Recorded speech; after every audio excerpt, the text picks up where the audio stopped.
One of my best friends lives in a different country. We met years ago online and have talked almost daily to what is approaching a decade.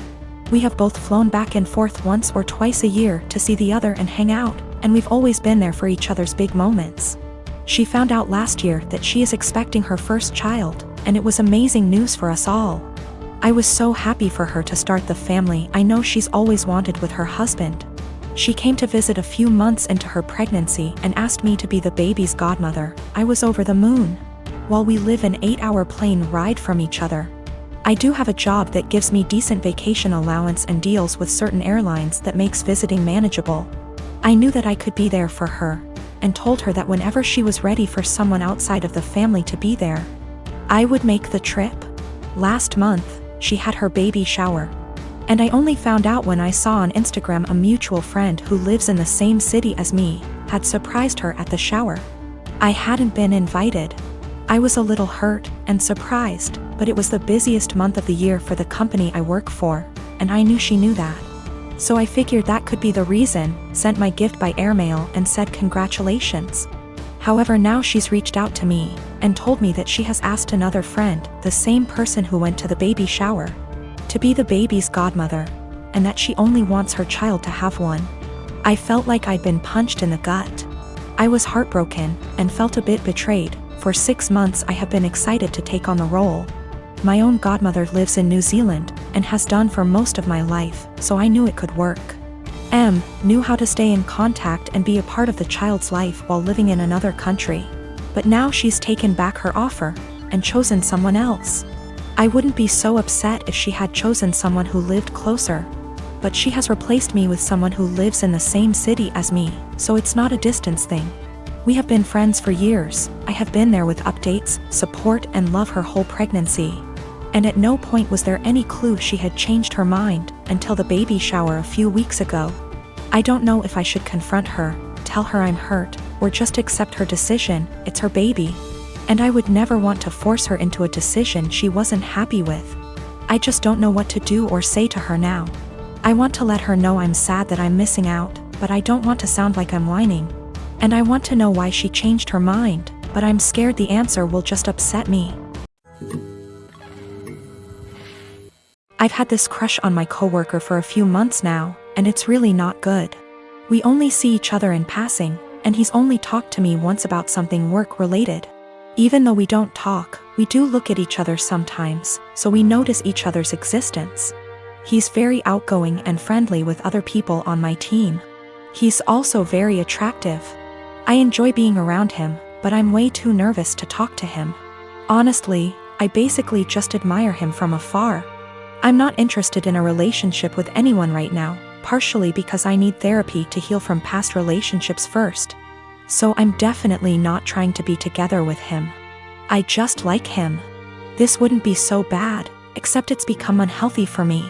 Whenever he's around, I get so overwhelmed that it's difficult to concentrate on my work.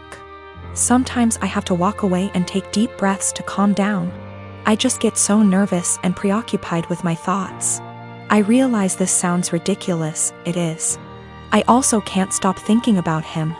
It seems like I spend the entire day looking forward to seeing him, then once he's gone I feel empty and sad. I recognize this is really unhealthy and potentially creepy. I work with some good friends and I genuinely enjoy their company.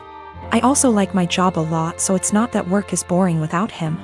I'm actually a very talkative and happy person with everyone else. I really want to get over these feelings because they're useless and only hurting me.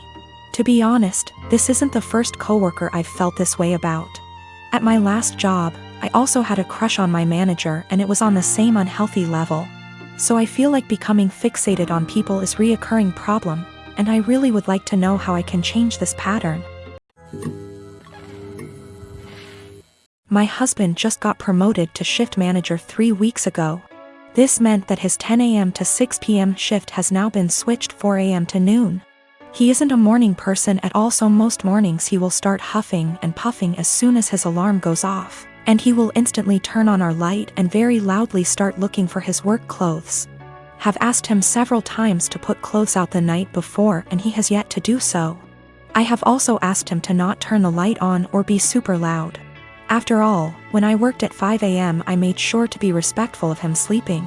So yesterday morning when he got up at 3 a.m. and flipped on the light, I grabbed my stuff and went to the guest room. He came in and asked what I was doing. I told him that since he didn't respect me sleeping at all, that I would be staying in the guest room from now on. He made a comment about the light will only be on for 5 freaking minutes. Which is not true. He turns the light on, finds himself clothes and then goes to take a shower without turning the light off. If I turn the light off, he will come back into the room after the shower and turn it on again to grab his socks and put on his shoes. Which also pisses me off because shoes stay in the kitchen by the door and there's no reason he can't put them on at the table.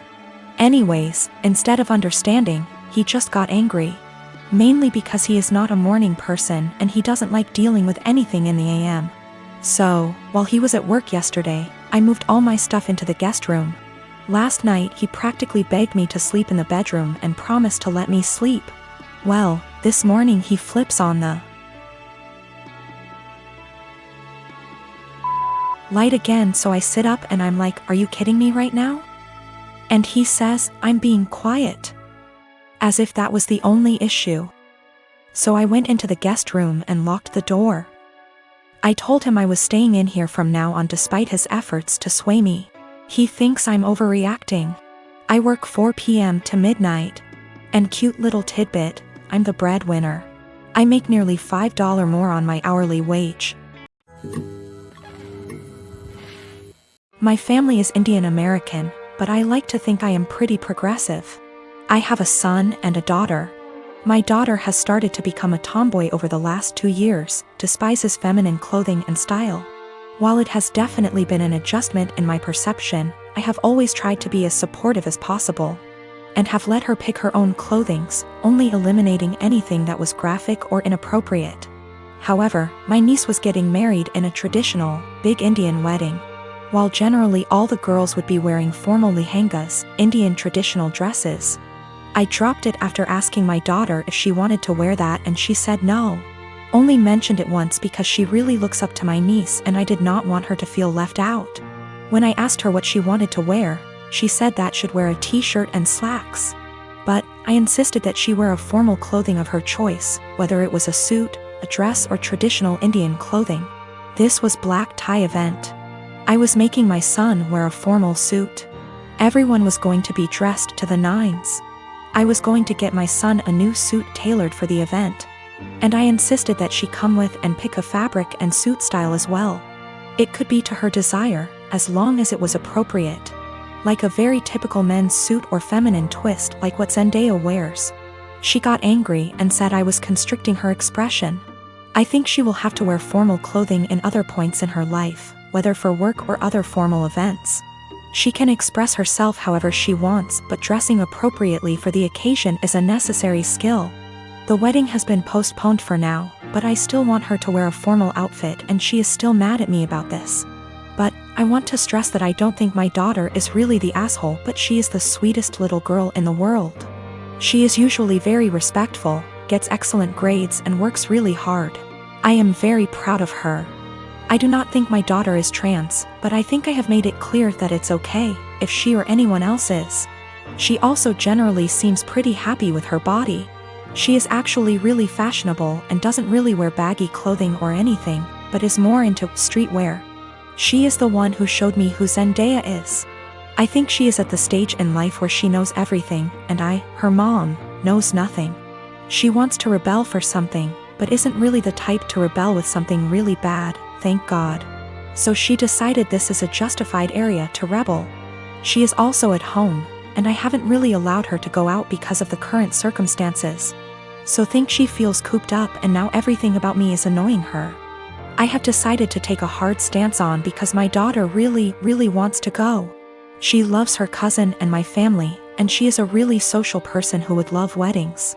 Telling her not to go would hurt her, I think, and would be counterproductive in the long term. This is the first wedding in our family and the first time my kids will see a traditional Indian wedding.